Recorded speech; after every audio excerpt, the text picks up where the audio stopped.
अस्सलाम वालेकुम and welcome back to my channel Hamza knows it all. तो आज आप लोगों को मैं यूरोप का एक आसान तरीका बताऊंगा वीज़ा लेने का, जिसमें आपको अपॉइंटमेंट का वेट नहीं करना पड़ेगा। अपॉइंटमेंट के लिए आपको हर टाइम लैपटॉप पे सर्च नहीं करना पड़ेगा, किसी को पैसे नहीं देने पड़ेंगे, आप खुद ले सकते हो और विदाउट अपॉइंटमेंट आप वीज़ा मिल जाएगा आपको। ये वीडियो स्टूडेंट्स के लिए भी है, ये वीडियो उनके लिए है जो काम एनआई पे कर रहे हैं, उनके लिए भी है जो काम नहीं कर रहे हैं उनके लिए भी है, ये डिलीवरी ड्राइवर्स के लिए भी है, ये सेल्फ एम्प्लॉयड पर्सनस के लिए भी है। अच्छा, इसके लिए ना एक स्पेसिफिक कंट्री है, आप उसका वीज़ा लो तो आप 28 कंट्रीज में ट्रैवल कर सकते हो। तो उसके लिए आपको क्या क्या चीज़ें चाहिए हैं, आप वो कैसे लोगे, विदाउट अपॉइंटमेंट आप कैसे लोगे वीज़ा, सबसे इम्पोर्टेंट बात ये है। और आप किस कंट्री का लोगे। आप प्लीज़ चैनल को सब्सक्राइब करें और कोई भी आपका क्वेश्चन हो तो मुझसे पूछ लिया करें इन द कमेंट्स। अच्छा, सबसे पहले जी हम आपको भेजेंगे यूरोप। आप यूरोप देखोगे विदाउट अपॉइंटमेंट और उसके लिए आपको भेजा जाएगा स्पेन एम्बेसी में। मैं कोई पैसे नहीं चार्ज करूँगा, ना मेरा कोई ताल्लुक है पैसों से, ना आप किसी को पैसे दें। भाई आप अपना काम खुद करना सीखें। अच्छा, देखें, स्पेन एम्बेसी का पहले तो होता था आप वॉक इन जाते थे, आप आपको वो प्रीमियम अपॉइंटमेंट दे देते थे जो कि 210 पाउंड की है। और जब मैं गया था तो मैंने वही अपॉइंटमेंट ली थी, वॉक इन तब हो जाता था, लेकिन अभी वॉक इन उन्होंने ख़त्म कर दी है। अभी क्या करना है वो मैं बेसिकली आपको बताना चाहता हूँ। यहाँ अपॉइंटमेंट से मिलता था और अपॉइंटमेंट पे उसकी टोटल फीस बनती थी 130 या 140 पाउंड। तो अच्छा, अब आपने क्या करना है, उसके लिए ना एक ईमेल है बीएलएस की, बीएलएस स्पेन।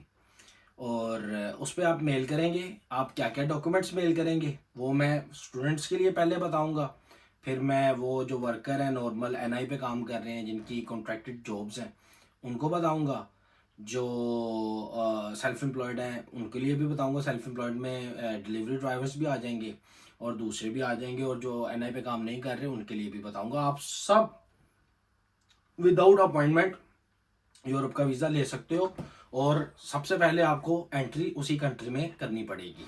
अच्छा, अब आते हैं स्पेन बीएलएस पे। सबसे पहले आपने डॉक्यूमेंट्स कौन कौन से लेने हैं, देखें एक चेकलिस्ट होती है, वो स्पेन की अपनी है बीएलएस की, वो मेरे पास है। आप मुझसे मांगे मैं आपको दे दूंगा, आप वहां से लिंक से डाउनलोड कर सकते हैं, मैं आपको दे दूंगा, लिंक भी दे दूंगा डिस्क्रिप्शन में। उसके बाद आ जाएगी आपकी एप्लीकेशन फॉर्म। एप्लीकेशन फॉर्म पे आपके लगेगी एक तस्वीर, सही है। उसके बाद एप्लीकेशन में सिंपल नाम है, अपना अकोमोडेशन बुक करनी है, आपने कहाँ जाना है, कब जाना है, कितने दिन स्टे करना है, आपकी कोई ट्रैवल हिस्ट्री वहाँ पे पहले तो नहीं है, स्पेन का वीज़ा पहले लगाया है नहीं लगाया, अगर आपकी रिजेक्शन है आप लाजमी मेंशन करें, सही है। और इसके अलावा डॉक्यूमेंट्स, अच्छा application form, checklist, ticket, return ticket और वैलिड टिकट। और उसके बाद booking.com से आप अपना अकोमोडेशन बुक करवा सकते हैं, ज़रूरी नहीं है कि आप उसको पे ही करेंगे तो वो ही होगा। अच्छा, उसके बाद आपकी आ गई इंश्योरेंस। और कौन सी इंश्योरेंस कंपनी की इंश्योरेंस करवानी है, आपने करवानी है जी कवर वाइज इंश्योरेंस है कंपनी का नाम, आप उससे करवा सकते हैं। इसके अलावा आपको क्या क्या करना है, इसके अलावा आपको एक तस्वीर हो गई, इसके अलावा आपका पासपोर्ट की कॉपी, ई वीज़ा की कॉपी, और पिछली अगर ट्रैवल हिस्ट्री है उसकी कॉपीज, वीज़ाज लगे हुए हैं अगर आपके यूरोप के तो उसके लगा लें। और ये सारे आपने जब डॉक्यूमेंट्स इकट्ठे करने हैं ना। और स्टूडेंट के लिए सबसे इम्पोर्टेंट दो चीज़ें होती हैं, बैंक स्टेटमेंट और स्टूडेंट लेटर फ्रॉम यूनिवर्सिटी। और टर्म लेटर होता है ना एक, उसमें अगर आप लगवाएंगे तो ज़्यादा फायदा, वरना वैसे भी लग जाता है, आप हॉलीडेज़ के लिए जा रहे हैं आपका लग जाएगा वीज़ा।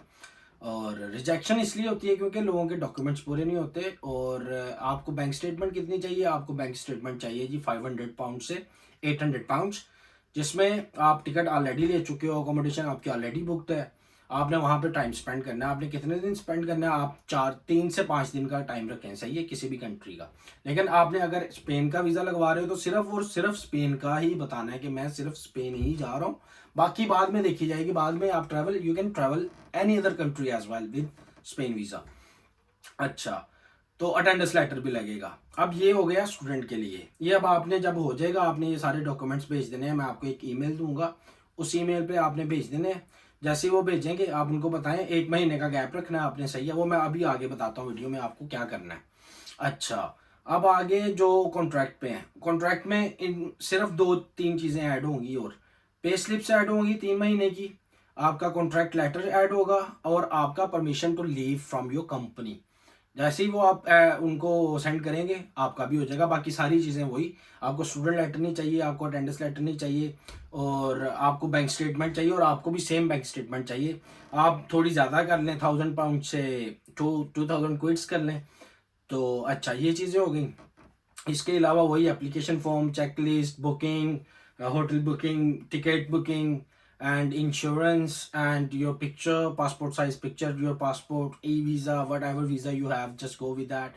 और जो अब सेल्फ एम्प्लॉयड हैं उनके लिए एक और चीज़ ऐड हो जाएगी, उनकी पे स्लिप्स तो लगेंगी, सही है। उनकी पे स्लिप्स ऐसे लगती हैं जो अब आपको कंपनी से पैसे मिलते हैं, आप वो एक उसमें पीडीएफ में मिलता है। जैसे कि आप डिलीवरी ड्राइवर्स हैं, उबर ईट्स हैं, इस पे आपको पे स्लिप्स आती हैं, सही है। आप वो पे स्लिप्स लगा सकते हैं अपना मंथली। और उसके बाद आपने एक लेटर बनवाना है, सबसे इम्पोर्टेंट चीज़ जो है सेल्फ एम्प्लॉयड पर्सन के लिए, वो लेटर आपने अकाउंटेंट से बनवाना है, किसी अच्छे अकाउंटेंट से, कि you are paying the tax to the government. अब आप टैक्स पे कर रहे हो गवर्नमेंट को, आपने इतना नहीं किया था, पिछले साल का दिखा दें, इस साल का दिखा दें, वो लेटर लाजमी लगेगा साथ, सही है। इसके अलावा आपका सेम चेक लिस्ट आ गई, पासपोर्ट आ गया, टिकट आ गई, बुकिंग आ गई, होटल बुकिंग आ गई, इंश्योरेंस आ गई। इंश्योरेंस आपने कितनी देर की लेनी है, लोग ले लेते हैं 1 महीने की, वो एक्सेप्ट नहीं करते वो भाई। आपको 1 साल की, सिर्फ एक कंट्री की इंश्योरेंस भी नहीं लेनी है आपने, पूरे साल की, पूरे यूरोप की आपने लेनी है। और वो मैक्सिमम 8 से 12 पाउंड की मिल जाती है, सही है। कवर वाइज इंश्योरेंस है उस कंपनी का नाम। इसके अलावा तो कोई चीज़ नहीं चाहिए। अच्छा, जब आप ये सारा कुछ हो गया, आपके पास डॉक्यूमेंट्स आपने सारे इकट्ठे कर लिए, अब आपने क्या करना है, अब आपने भाईजान ये सारे डॉक्यूमेंट्स मैं आपको ईमेल देता हूँ, आपने उस पर ट्रांसफ़र करने हैं, उसको सेंड करना है और उनको बोलना है कितने टाइम पहले आपको ये करना है अपना। आपका कम से कम गैप 24 to 28 डेज का होना चाहिए before sending these documents to the BLS। अच्छा, अब आपने आप अभी मैं आई थिंक 31 है आज, तो मैं उनको कल ही मेल कर दूंगा अपने डॉक्यूमेंट्स कि मैंने 28 फरवरी को फ्लाई करना है, अगर मेरी 28 फरवरी की टिकट है।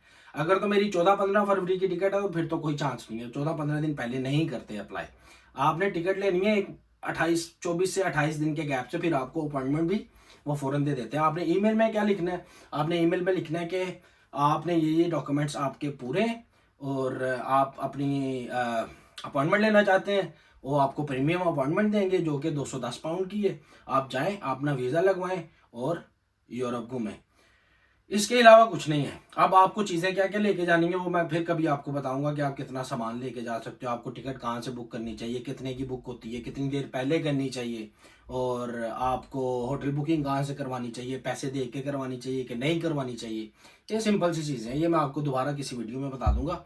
तब तक अगर आपको इस वीडियो के बारे में कोई क्वेश्चन है, आपको पता नहीं चल रहा अभी भी, तो आप मुझसे कमेंट्स में पूछें। अपना ख्याल रखें। अल्लाह हाफिज़, इंशाल्लाह मिलते हैं नेक्स्ट वीडियो में, और प्लीज़ चैनल को सब्सक्राइब करते हैं। Thank you very much.